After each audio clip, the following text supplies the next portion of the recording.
Mercredi 27 janvier 2016, le NPD rappelle aux libéraux leurs obligations en matière d'agriculture.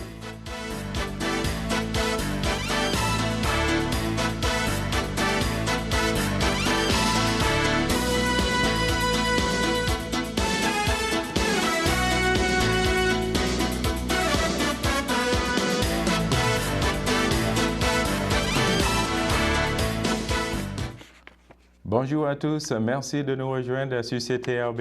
Eh bien, ce qui domine l'actualité aujourd'hui, c'est que le NPD, plus précisément par l'intermédiaire de la porte-parole du NPD en matière d'agriculture, notre député en Berthier-Maskinongé, Ruth Hélène Brosseau, se prononce ou bien rappelle aux libéraux leurs obligations en ce qui a trait à l'agriculture. Eh bien, à la Chambre des communes, la porte-parole du NPD en matière d'agriculture, Ruth Hélène Brosseau, députée du Berthier-Maskinongé, a rappelé aux libéraux que les producteurs laitiers avaient demandé que le prochain gouvernement intervienne dans ces 100 premiers jours au pouvoir pour régler le problème entourant l'importation des protéines laitières des États-Unis.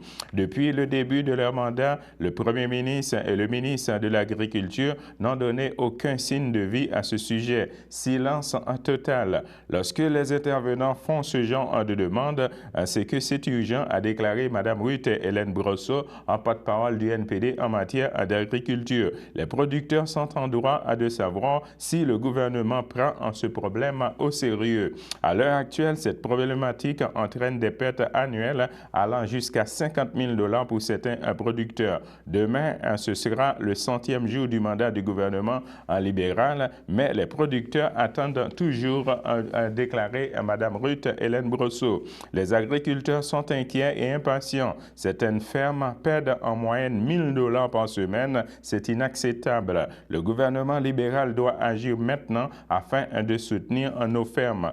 Passons de la parole aux actes. Rappelons à nos producteurs, indique la porte-parole du NPD en matière d'agriculture, Mme Ruth Hélène Brosseau. Eh bien, mesdames et messieurs, je vais vous parler d'autre chose. Connaissez-vous le poisson des chenaux? Eh bien, en bulletin aujourd'hui, je vous présente une recette qui s'appelle bouillotte du poisson des chenaux. Écoutez l'extrait. Merci de nous rejoindre sur CTRB. Eh bien, aujourd'hui, en studio, je reçois l'abbé Claude Sauvageau. Bonjour. L'abbé Claude Sauvageau, bonjour, ça va Louis. bien? Oui. Super. Écoute, aujourd'hui, je vous rencontre l'abbé Sauvageau parce que je sais très bien, c'est le début ou bien ça a déjà commencé, disons, la pêche aux poissons des chenaux à Sainte-Anne-de-la-Pérade. Expliquez-moi comment ça se passe. Alors, la première nouvelle que j'ai pensée qui serait d'appoint, c'est de parler du poisson des chenaux. Parce que vous savez, j'ai écrit un livre il y a quelques années déjà, hein? Et dans ça, il y a une recette de poisson des chenaux. Et je suis allé à la pêche dernièrement, et j'en ai apporté un certain nombre, ça c'est pas gros. Mais j'ai pensé vous donner un petit peu d'histoire sur les poissons des chenaux, mais surtout en arranger devant vous, parce que c'est pas tout d'aller à la pêche, hein? Il faut savoir comment les apprêter après. Alors, regardez, ce poisson des chenaux-là, on appelle ça poisson des chenaux parce qu'il y a à peu près une centaine d'années, à Sainte-Anne-de-la-Pérade, dans la rivière Sainte-Anne, les gens avaient creusé un trou dans la glace, puis avec une chaudière, recueillaient de l'eau. Puis ils se sont aperçus qu'il y avait des poissons dans l'eau. Donc, c'est à partir de ce moment-là qu'on a commencé à pêcher sur la glace à Sainte-Anne. Puis on les appelait des poissons des chenaux parce qu'ils se rendaient jusqu'au chenaux de Trois-Rivières. Ah, c'est de là que ça vient, cette histoire de poissons. Alors, c'est des petits, on appelle ça des poulamons. Le nom scientifique étant poulamon, oui, mais c'est des petites morues qui viennent pondre, on verra tout ça à l'intérieur tout à l'heure, qui viennent pondre leurs œufs à ce moment-ci. Alors, pour tout ça, on va y aller pour les arranger, parce qu'il faut absolument arranger ça quand ils sont gelés. Parce que sans ça, c'est comme de l'huile, hein? Ça glisse entre les mains. Alors, pour ça, j'ai apporté ici une tranche de tabac. Bon, regardez, on enlève la queue. Voyez-vous, comme la queue là, est déjà pas mal dégelée, ça va moins bien. Ensuite, on coupe la tête, ça va mieux sans ça. On coupe la tête comme ça. Bon, on laisse ça ici. Il y a une manière de les apprêter, si je comprends bien. Pour ça, on fait la même chose ici, la même chose ici. Ils ne sont pas tous de la même grosseur aussi, hein? Quand on fait ça comme ça ici, Regarde. Et si vous n'avez pas de tranche à tabac, parce que ça, c'est vieux, là, c'est une tranche à tabac d'autrefois, c'est le moyen artisanal favori. Regardez, vous enlevez la queue encore une fois. Là, lui, c'est un petit, là. Regardez, c'est la même chose. Bon. Alors, une fois cette opération faite, vous voyez que les petits poissons des choux, il n'y en restera pas beaucoup à la fin pour le faire cuire. Ça, c'est uniquement un apéritif, une entrée plutôt, hein? Mais ça en prend beaucoup. Alors, regardez ce qu'on fait. C'est qu'on prend le dos, hein? Et on fait une petite lisière sur le dos, comme ceci. Regardez. Bon, ça s'enlève bien. Comme ceci. On fait la même chose ici, sur le ventre. Ça, c'est pour enlever quoi exactement? La peau, on va enlever la peau. Regarde. Regarde, on fait la même chose ici. Et puis après ça, regarde, tu prends ça ici. Regarde, la peau s'enlève tout seul. Oh. Hein, ça va bien, hein? Est-ce qu'il y a des écailles là-dedans dans ces poissons? Non, il n'y a aucun écaille. Regarde. Puis ensuite, les œufs ici, on les enlève ici. Regarde, tu vois, ça ici, là, c'était tous des œufs, car on les voit bien, tous les œufs que la femelle vient pondre dans la rivière Sainte-Anne. Bon. Alors, regarde, ton premier poisson est prêt. Mais regarde, finalement, tu n'en fais pas beaucoup. Tu le mets ici, tu le disposes ici. Tu fais la même chose sur celui-ci. Pour aller participer à cette pêche, Bon, c'est ça. pêche de poissons Alors, ici, là, vois-tu, on est le 28 janvier. Alors, cette année, ça a commencé plus tard que d'habitude parce que la glace n'était pas prise. Hein? Alors, les poissons de la pêche ont commencé autour du 15 janvier. Mais ça se termine autour du 14 février. Regarde, on les voit bien ici. Regarde, les œufs sont ici. Alors, c'est pour ça qu'ils viennent déposer leurs œufs dans la rivière. Et pour au printemps, ça s'en va. Regarde, on enlève ça ici, là. Tu vois? Regarde, ça en fait un deuxième de près. Il n'y en restera pas grand-chose. Mais non, regarde, c'est pour ça que ça en prend beaucoup pour faire cuisiner. Regarde, on fait tout, regarde, on voit la même chose ici. Regarde, tu vois? Toujours la même chose ici. Et c'est important de les arranger comme on fait là, quand ils sont gelés. Parce que quand ils sont gelés, ça s'enlève facilement, comme tu vois. Mais quand tu les arranges, tu essaies de les arranger plutôt quand ils sont dégelés, mais il y a comme de l'huile qui fait en sorte que ça glisse dans les mains. Puis ça se comprend, eux autres, c'est de l'huile pour se protéger du froid. Donc, si je comprends bien... T'en vois bien ici des œufs, là. Hein? Bien sûr. Si je comprends bien, c'est de la morue, les petits poissons. Oui, c'est des petites morues. Morues de l'Atlantique. On sait très bien que l'huile de la morue, c'est très bon pour le cerveau aussi. Oui. Regarde, alors tu fais ça. Quand c'est gelé, ça s'arrange bien. Alors, si on en parle du poisson des choux de ce temps-ci, c'est pour aller, justement, c'est encore le temps, là. On loue une cabane, et puis on peut aller taquiner le poisson, et on est sûr, toujours sûr pratiquement d'en rapporter, parce que... Est-ce que c'est une cabane qui est vraiment sur la rivière quand on participe à cette activité-là? Oui, et puis ça mord avec du foie de porc, parce que ça laisse égoutter un peu de sang, et puis ça mord aussi avec des crevettes. Regarde, alors tu enlèves ça comme ça. Toujours comme ça. Ici. Hein? Alors regarde. Le poisson des chenaux, une vieille tradition. Et puis j'ai mis ici mon livre, hein, pour savoir comment l'apprêter.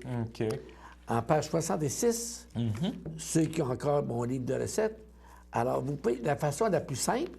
Ah, vous avez un livre de recettes. Oui. C'est la cuisine de Monsieur le curé. Ben oui, regarde, t'as les œufs encore, là.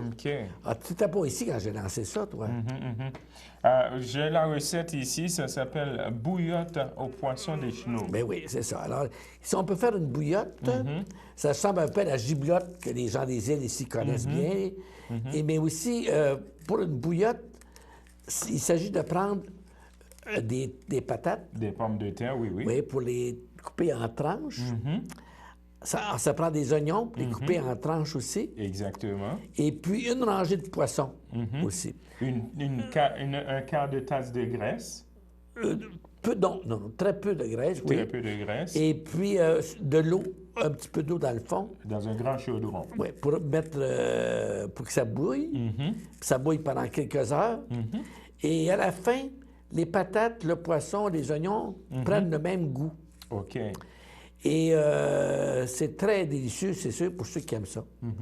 Est-ce qu'il y a un type d'épices qu'il faudrait Non, ajouter là-dedans? non. Bon, il y a des gens qui veulent, ils peuvent en mettre, mais c'est pas nécessaire. Et puis, regarde, celui-là est plus gros, là. Mais tu vois, celui-là est un mâle. Alors, tu vois qu'il n'y a pas d'œuf, hein? Il y a plutôt un liquide vert. Alors, lui, c'est un mâle. Alors, puis ceux qui veulent, c'est moins compliqué.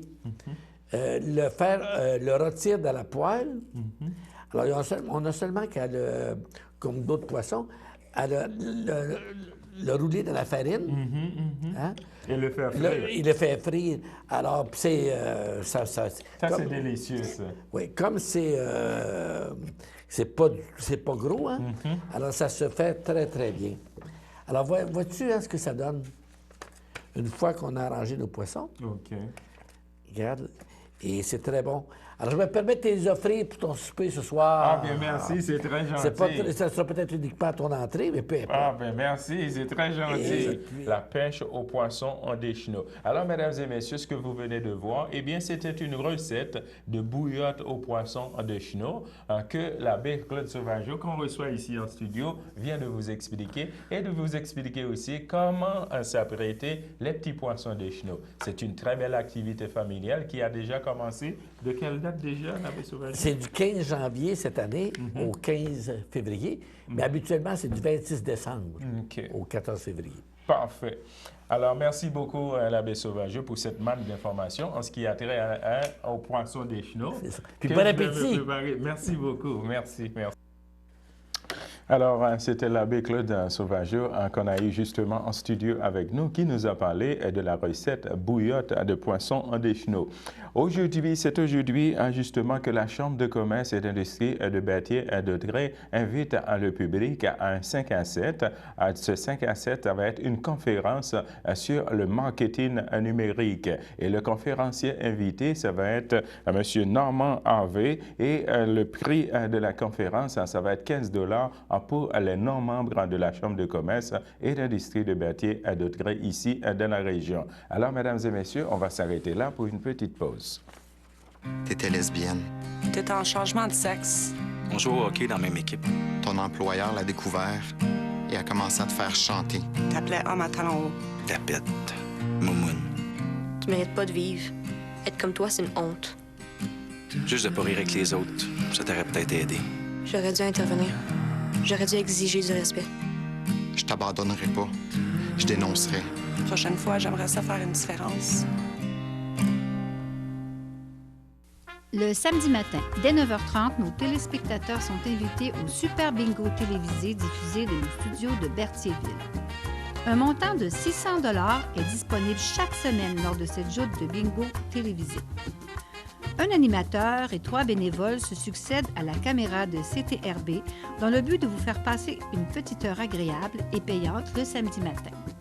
On peut se procurer les cartes de jeu chez les dépositaires autorisés participants à Berthierville, le dépanneur Formule 1, rue Gilles Villeneuve, le marché IGA Extra sur la rue Gabriel Brissette, le dépanneur Gauthier Savard au 480 Montcalm, le marché Métro, rue Notre-Dame, la pharmacie Brunet, rue Frontenac, le garage Pétroté sur la rue Gilles Villeneuve et à Saint-Ignace-de-Loyola, le marché Aldo, rang Saint-Michel, le dépanneur Le Magasin Esso sur le chemin de la Traverse. Et c'est un rendez-vous tous les samedis matins à 9h30 sur les ondes de CTRB, votre télévision régionale et communautaire.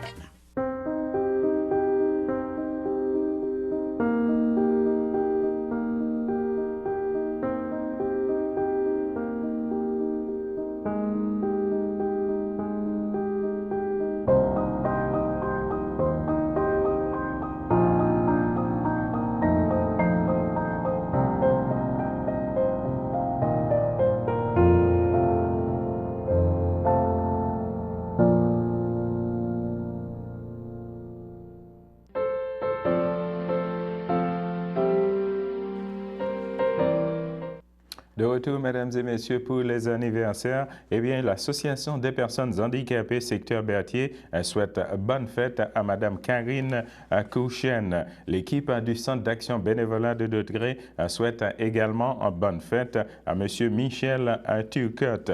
L'équipe Déclic souhaite bonne fête à Monsieur René Plante, également de la part de son fils Sylvain et aussi de la part de Georgette Moreau. Le groupe d'entraide en toute amitié invite le public à une dégustation gratuite qui se tiendra au 555 rue de Montcalm, ici à Berthierville. Alors, ce sera de 13h30 à 15h30 et la date, ce sera le jeudi 4 février 2016. Les Sentiers de la CIOB, la Société de conservation et d'interprétation de recherche et des îles, invite le public justement à parcourir ces 21 km de pistes de ski de fond et de raquettes dans un décor à couper le souffle. Notons que cette activité, ce sera également gratuit. La Poivrerie Roger Gradu invite le public justement à son tournoi de pêche sur glace le 6 février prochain. Il y aura plus de 10 000 $ en prix de participation et le coût de l'inscription, ce sera 22 $ par personne. Pour toute information, vous pouvez toujours communiquer avec la Poivrerie Roger Gradu au 450-880-0110. La Société d'horticulture et d'écologie de Degré invite le public à une conférence sur la vannerie, le tissage de divers végétaux. La date de cette conférence va être le mercredi 10 février 2016 de 19h30. Pour toute information, vous pouvez toujours communiquer avec Sandra au 450-887-0166.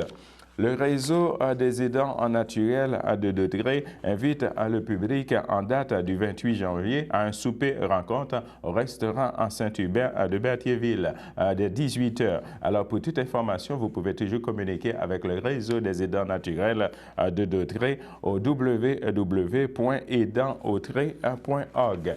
La FADOC de l'île du Pas invite le public à une exposition dénommée Dans le Griffe au Centre d'histoire de Montréal, suivie d'une croisière à bord du bateau-mouche au quai Jacques-Cartier au Vieux-Port de Montréal. La visite, ça va être également une visite du quartier chinois et une visite du musée Grévin au Centilton. La date, ce sera le jeudi 16 juin 2016 et le prix, ce sera 159 $ par personne. Comme vous avez vu en manchette aujourd'hui, je vous ai parlé justement d'une recette de bouillotte alors des poissons des chenaux. Eh bien, on avait profité lors de notre rencontre en studio avec l'abbé Claude Sauvageau qui nous a parlé d'un livre que le pape François vient tout juste de sortir. Écoutez cet extrait. L'abbé Claude Sauvageau, le pape François vient de publier un livre. Oui. C'est quoi le titre tout d'abord de ce livre? Bon, le titre, c'est celui-ci. Le nom de Dieu est miséricorde. Vous savez que, vous savez peut-être pas aussi, que le pape vient de proclamer l'année 2016 l'année de la miséricorde. On sait que le pape François est porté vers les pauvres, les personnes en souffrance, vers les gens simples, et ainsi de suite, et des gens en difficulté de toutes sortes, au plan matériel comme au plan spirituel ou psychologique. Alors, le pape a écrit un livre, Le nom de Dieu est miséricorde. Miséricorde, ça veut dire, vient de deux mots, miseris, misère, cordis, en latin, le cœur qui va rejoindre la misère. Alors, c'est d'aller rejoindre les plus pauvres, les plus démunis, les plus faibles. Et ce qui est intéressant dans ce livre-ci, c'est que c'est une interview. Souvent, des textes de pape, on dit ça va être compliqué, il parle de ci, parle dans un certain langage qui est difficile. Mais il répond à des questions d'un journaliste. Et c'est très intéressant. Moi, je l'ai complété, là, puis je vous le suggère. Il est en vente en librairie. Alors, le nom de Dieu est miséricorde. Et c'est aussi une nouvelle récente, parce que ça a paru la semaine dernière. OK. Ça veut dire dans quelle librairie? Dans toutes les librairies à travers le Québec? Oui. Puis dans la région de notre... Alors, mesdames et messieurs, on va s'arrêter là pour une petite pause. J'aimerais ça faire affaire avec des entreprises qui ne tiennent pas pour acquis. Des entreprises qui acceptent de s'améliorer et qui tiennent compte de mes besoins et de mes préoccupations. que ça se peut, ça, chez nous? Bienvenue chez vous. Christine Larocque, représentante des services à la clientèle. Ici, on travaille tous les jours à réduire le temps d'attente pour vous donner un meilleur service.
De retour, mesdames et messieurs, pour les avis de décès. En effet, au CHC du Château de Berthierville, le 20 janvier 2016, à l'aube de ses 90 ans, est décédé M. Roger Valois, époux de feu Pierrette Baudouin, demeurant à Berthierville. Il laisse dans le deuil ses enfants Francis Valois, José Donnet, Francine Valois, Fernand Gélina, Martine Valois, ses petits-enfants, Kimberly Valois, Laurie Deschênes, ses 4 arrière-petits-enfants, Anthony et Ariel Valois, Ashley et Rosalie Sylvestre, ainsi que plusieurs neveux, nièces, autres parents et amis. La famille vous accueillera le samedi 30 janvier 2016, dès 11h au complexe funéraire Efterio.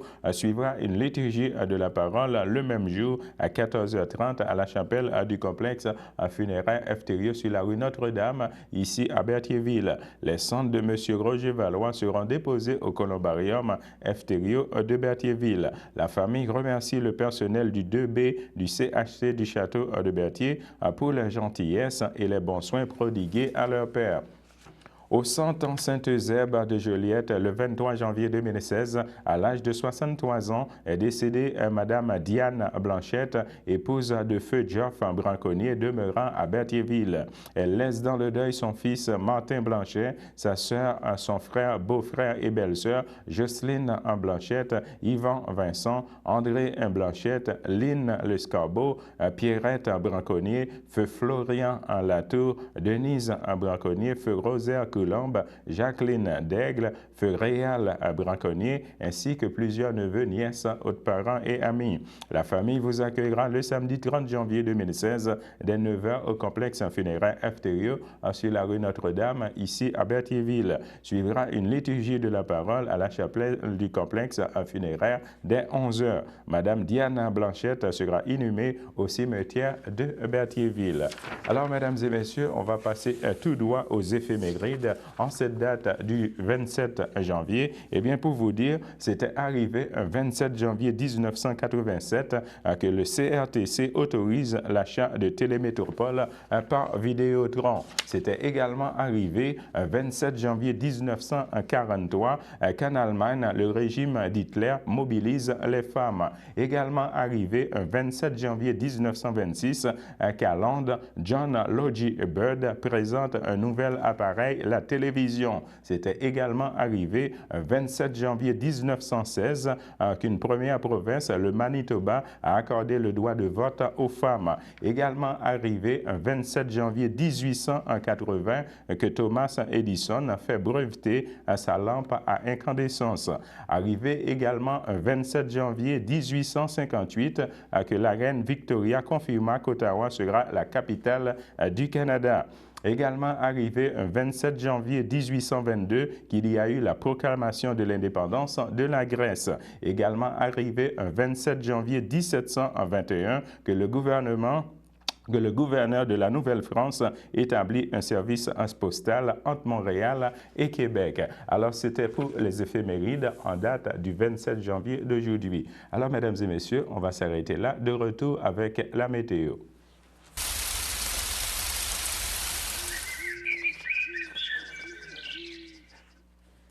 Présentement, à Berthierville, on a un ciel nuageux, un maximum de moins 6 degrés Celsius et un temps ressenti de moins 13 degrés. Pour ce qui est de mercredi dans l'après-midi, on va avoir un ciel ensoleillé avec un passage nuageux et un maximum de moins 4 degrés Celsius et un temps ressenti de moins 9 degrés. Pour ce qui est de mercredi dans la soirée, on va avoir un ciel généralement dégagé, un maximum de moins 9 degrés Celsius et un temps ressenti de moins 16 degrés et une probabilité de précipitation de 10%. Pour ce qui est de mercredi dans la nuit, on va avoir un ciel variable avec un maximum de moins 12 degrés Celsius et un temps ressenti de moins 18 degrés. Pour ce qui est de jeudi dans la matinée, on va avoir un ciel nuageux avec quelques flocons, un maximum de moins 8 degrés Celsius et un temps ressenti de moins 14 degrés. Alors, c'est ce qui complète, mesdames et messieurs, notre bulletin de nouvelles pour CTRB aujourd'hui. Je vous donne rendez-vous demain dès 12h30. Alors, bonne fin de journée à vous sur notre antenne. Merci.